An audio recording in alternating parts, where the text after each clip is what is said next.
Blackstone presents A World to Win by Upton Sinclair.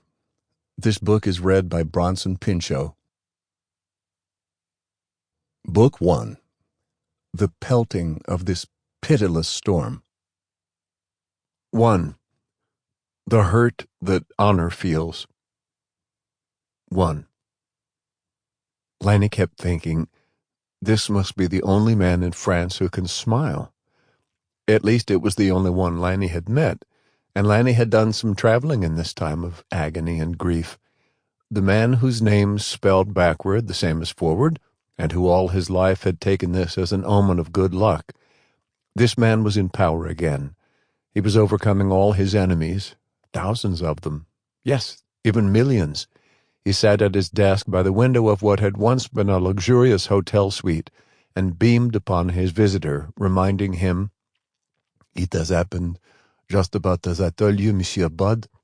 Lanny said it was so, and thought that the death of something like 125,000 Frenchmen, and the captivity of 10 or 12 times as many, signified less to Pierre Laval than the ability to say, "C'est moi qui avais raison."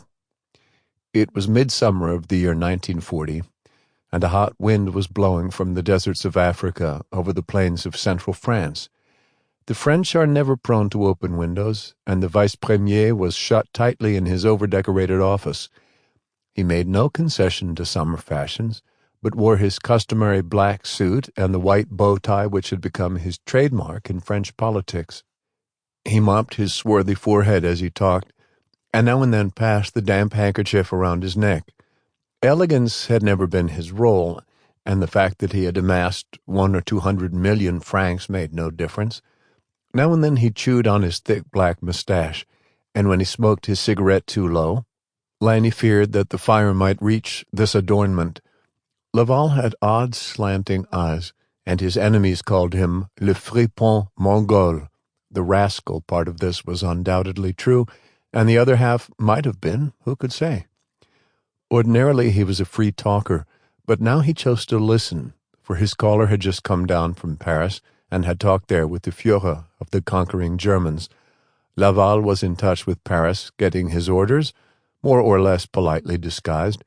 Also there were German representatives here in Vichy, making no secret of their authority. But one who knew the Nazi leaders personally, and chatted with them socially, might pick up hints that could be got in no other way.